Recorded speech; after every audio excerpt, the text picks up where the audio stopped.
PVUNL निर्माणाधीन plant को लेकर हजारीबाग सांसद मनीष जायसवाल, बड़कागांव विधायक रोशन लाल चौधरी रहे मौजूद। इस मौके पर पतरातू पर्यटन विहार में सांसद ने प्रेस वार्ता किया। पतरातू से सुमित कुमार पाठक की रिपोर्ट। तो समस्त झारखंड को बहुत बहुत बधाई कि आज झारखंड के लिए बहुत बड़ा काम, अगर ये कहिए तो 5 तारीख को हुआ है।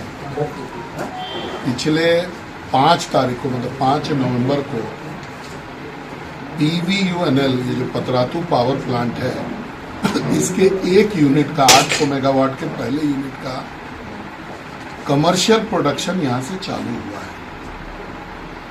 अब झारखंड सरकार का जो एग्रीमेंट है उसके अनुरूप में 85% बिजली जो यहाँ बनेगा वो झारखंड को मिलना है। बाकी 15% बिजली जो यहाँ से बनेगा वही देश के अन्य हिस्सों में जाएगा।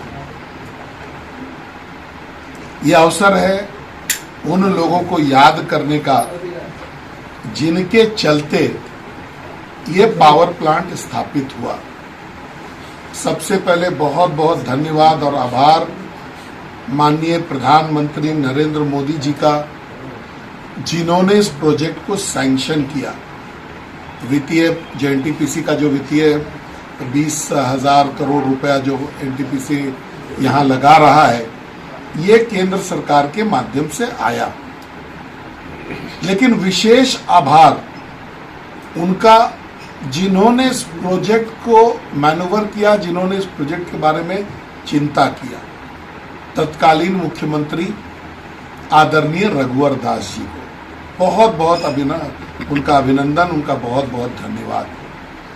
मैं आपको बताऊं कि पतरातू जो थर्मल पावर प्लांट था, ये रशियन टेक्नोलॉजी से बहुत पहले बना था। बिहार जब एकीकृत बिहार हुआ करता था उस समय का इसका निर्माण हुआ था, और झारखंड बनने के बाद से ये पावर प्लांट लगभग इनएफिशिएंट हो गया था, और 700 मेगावाट 750 मेगावाट जो इसकी क्षमता थी, उसके विपरीत ये केवल 100 मेगावाट जो है वो उत्पादित करता था। और इसका ओवरहेड इतना था कि बिजली का कॉस्ट बहुत ज्यादा, बनाने का कीमत जो है बहुत ज्यादा लगता था। रघुवर जी ने निर्णय लिया, उस समय के ट्रेड यूनियंस का बड़ा विरोध था कि नहीं भाई, इस पावर प्लांट को ही रिपेयर कराइए और चलाइए। लेकिन रघुवर जी ने स्टैंड लिया कि नहीं, हम पुराने पावर प्लांट को हम खत्म करेंगे और नया पावर प्लांट बनाएंगे। तो 15 अक्टूबर 2015 को एक जॉइंट वेंचर कंपनी पीवीयूएनएल के नाम से बना, जिसमें झारखंड सरकार की हिस्सेदारी 26% थी और बचा हुआ 74% जो है वो एनटीपीसी का हिस्सेदारी था। इस पावर प्लांट ने आगे काम करना शुरू किया और अभी जो है इसका पहला यूनिट जो है उत्पादन के लिए तैयार है। भविष्य में इसमें और 800 के 3 जो है जल्दी चालू होंगे। मार्च में, संभवतः 2026 मार्च में दूसरा यूनिट इसका चालू हो जाएगा। दिसंबर तक इसका तीसरा यूनिट चालू हो जाएगा, और उसके बाद 800 के 2 और यूनिट्स इसमें लगाने की प्रक्रिया चलेगी। मतलब कुल मिलाकर के ये 4000 मेगावाट जनरेट करेगा। इस प्लांट की कुछ विशेषता भी है कि ये प्लांट आज के दिन में सबसे मॉडर्न प्लांट जो है बिजली बनाने का है। इसमें पानी का कम कंजम्पशन होगा, क्योंकि ये एयर कूल्ड टेक्नोलॉजी पर बना हुआ है।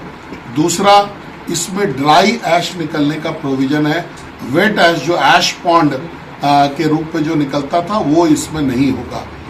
दूसरा, इसकी एफिशिएंसी भी ज़्यादा है, इसका बॉयलर का एफिशिएंसी और अन्य चीज़ों में भी ये लाभप्रद है। इसलिए यहाँ पर बिजली जो उत्पादित होगा उसका कीमत भी कम लगेगा, और झारखंड राज्य विद्युत बोर्ड को सस्ते दर पर भी बिजली उपलब्ध होगा। अब मैं आपके माध्यम से यहाँ के लोगों को सचेत भी करना चाहता हूँ कि अभी बहुत सारे लोग इसका श्रेय लेने के लिए मार्केट में आ जाएंगे कि जी हमने करवाया। तो इसका श्रेय केवल 2 लोगों को जाता है। इस पावर प्लांट का श्रेय 2 लोगों को जाता है।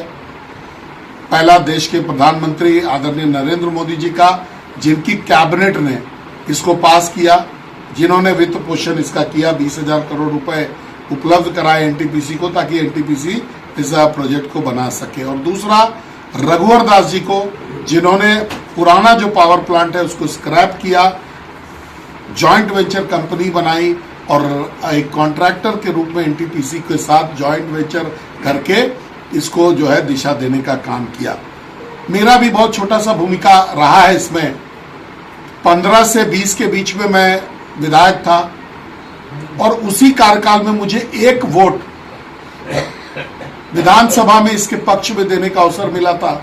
जब ये चर्चा में आया था तो मैंने भी अपना इसके पक्ष में जो है मतदान किया था।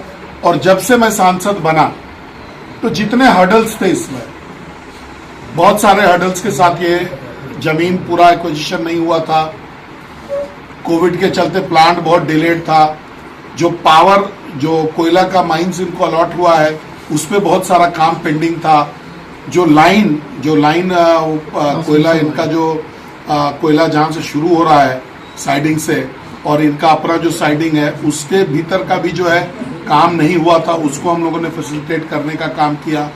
जो इंडिपेंडेंट ट्रांसमिशन लाइन था, क्योंकि बिजली अगर बना भी लें तो जब तक ट्रांसमिशन का लाइन नहीं बनेगा तब तक जो है आप ये बिजली को ट्रांसमिट नहीं कर सकते थे।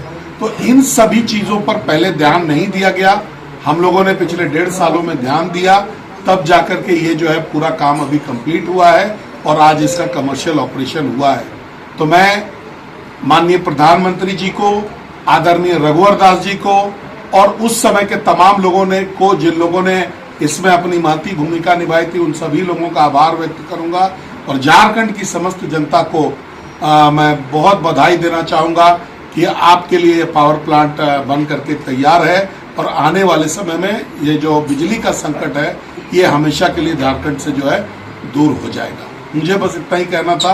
अगर आपका कोई प्रश्न हो तो। सर, पावर प्लांट जहाँ स्थापित है वहाँ पर मजदूरों के लिए शौचालय की बात कर रहे हैं। कोई भी मकान जब बनता है तो उसमें पहले से सारा व्यवस्था नहीं रह जाता है।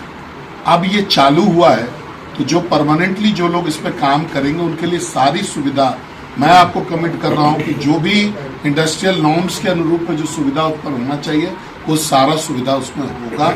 इसका हम लोग इंश्योर करेंगे। नहीं, जैसे इन्होंने जो सवाल किया है, परसों प्रेस मीट था पीबीएनएल का, तो हमने भी ये सवाल किया था कि जब से प्लांट बन रहा है तो प्लांट का गेट 1, गेट 2, बी जो भी है, 2 गेट है, दोनों गेट के बीच लगभग सैकड़ों गाड़ियां, बड़ी गाड़ियां जो दूसरे राज्यों से कंस्ट्रक्शन मटेरियल लेकर के आ रहा है वो सब खड़ी रहती हैं और 10-10, 15-15 दिन वो गाड़ियां वहीं खड़ी रहती हैं। उसके स्टाफ को कितनी अपडेट खबरों को देखने के लिए देखते रहें खबर 365 न्यूज। साथ ही लाइक, शेयर और सब्सक्राइब करना ना भूलें।